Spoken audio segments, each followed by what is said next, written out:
Eduardo Barcesat, como siempre es una alegría, un honor tenerte en nuestra casa compartiendo tu conocimiento, todas esas explicaciones tan necesarias para poder comprender qué está haciendo la justicia hoy en la Argentina, que la queremos tan independiente y sin embargo parece que está tan anti-ejecutivo, anti-legislativo, anti-pueblo y sobre todo anti los requisitos para prevenir las enfermedades tan graves que nos están atacando en estos tiempos como esta pandemia de COVID, ¿verdad?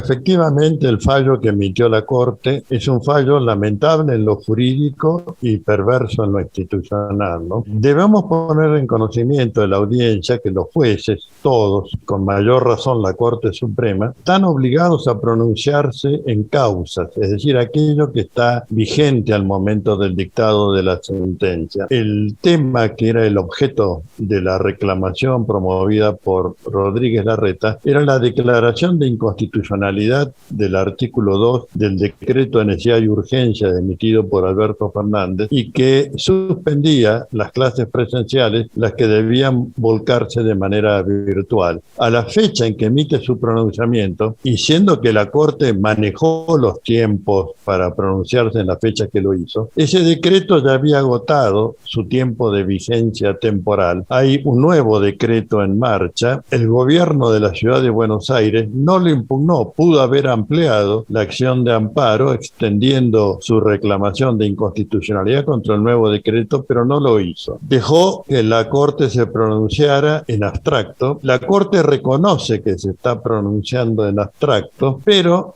dice que va a servir para lo futuro. Y esto es otro dislate judicial, porque en general los jueces no legislan, y decir para lo futuro es obligatoriamente legislar, con lo cual le está sustrayendo al Congreso de la Nación y al Poder Ejecutivo, en lo que hace a la facultad de emitir decretos de necesidad y urgencia, emitir decretos como el que efectivamente está vigente a la fecha, con lo que se crea un verdadero conflicto de poderes. Esto es tan inopinado que todavía la Corte lanza una especie de amenaza en su pronunciamiento, diciendo que si en lo futuro el Congreso de la Nación emite una ley que respalde todas las decisiones tomadas por el Poder Ejecutivo y lo habilite para similares medidas en lo sucesivo, eso no va a conmover su fallo. Se pone por encima de los poderes políticos del gobierno nacional, quebranta el deber de obediencia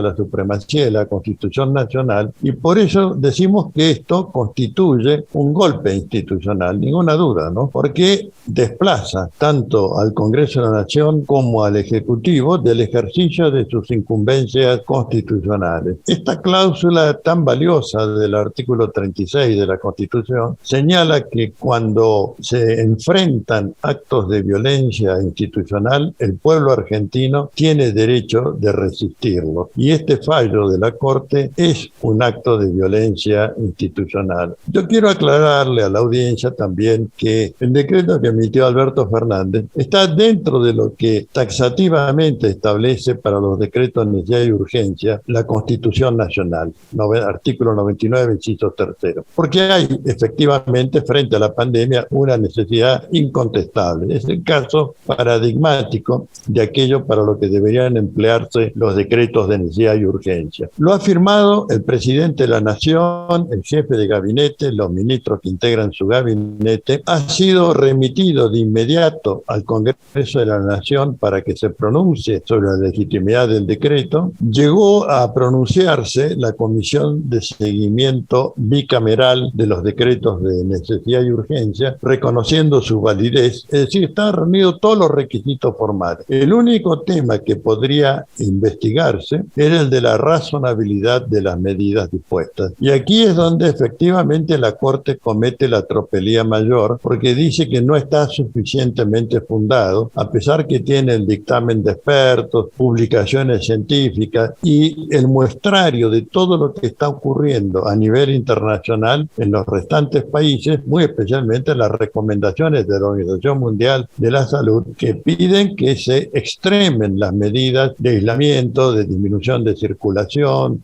medidas sanitarias como el tapaboca, etcétera, para combatir la pandemia, porque el grado de vacunación de la población mundial es un grado todavía bajo, incipiente. Entonces, al tirar por la borda esto, la Corte incurre en una responsabilidad que puede aparejarle una causa penal también a ella, a los ministros de la Corte, y consiste en la afectación al bien jurídico de la salud pública. Fíjate vos, Julieta, que hay numerosos casos andando respecto de soberbios o desprevenidos o aquellos que creen que no les va a pasar nada y que viajaron con el COVID-19, que ocultaron el hecho de que estaban contagiados, etcétera, que efectivamente ha creado una situación de peligro para todos los que fueron sus circunstantes o los que han ido a fiestas clandestinas, etcétera. Y a ellos les está cayendo, en la medida en que se van revelando los casos, les está cayendo todo el peso de la ley. ¿Qué pasa cuando esa violación se comete al por mayor por la actitud del jefe de gobierno y su convalidación por los ministros de la Corte Suprema de la Nación? Instamos que se promueva una acción que debería hacerse por el Ministerio Público Fiscal porque es su obligación, pero si no desde esfera del Poder Ejecutivo Nacional, una denuncia, primero, contra los ministros de la Corte y el jefe de gobierno de la ciudad, y ahora hay que ampliarlo al gobernador de la provincia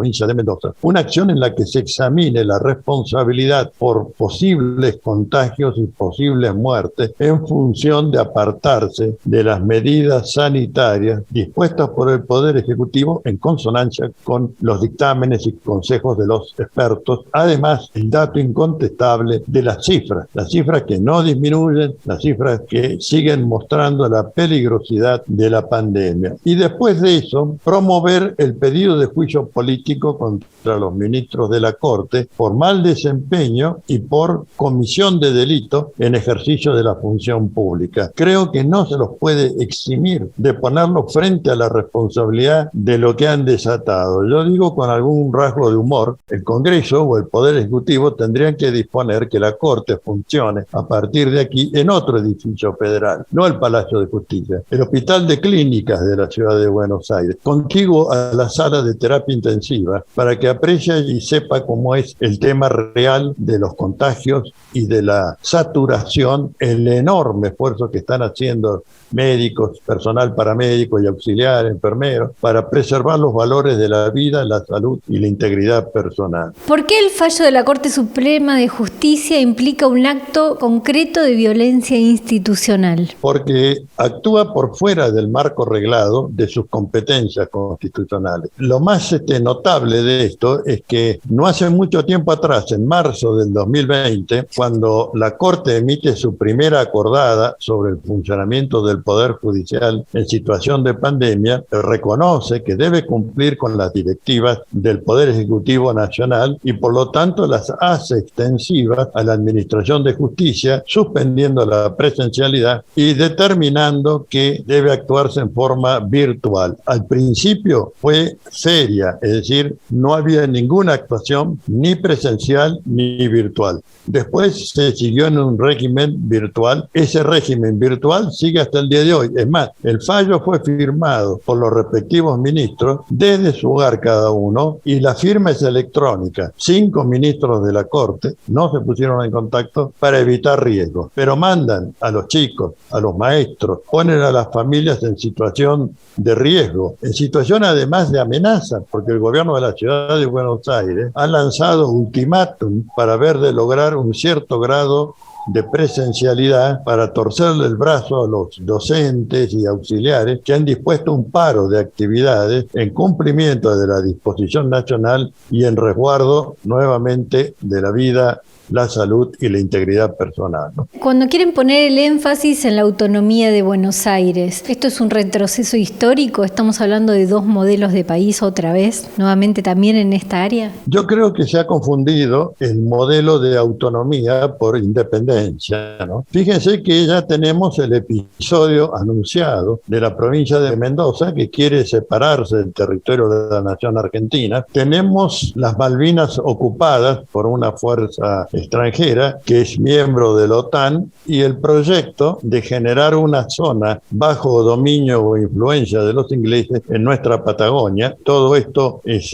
lo que viene detrás de las maniobras militares que se han hecho en el Atlántico Sur. Hemos perdido la virtud de ser zona no nuclear, se han hecho ensayos con misiles nucleares de baja intensidad de uranio, pero nucleares. Hay una disgregación nacional que está siendo impulsada tanto desde esta provincia limítrofe de Mendoza como desde la Ciudad Autónoma de Buenos Aires, extralimitando sus incumbencias. Al hacerlo así, se sitúa obligada y políticamente, o pretende situarse, arriba del presidente de la nación, ¿no?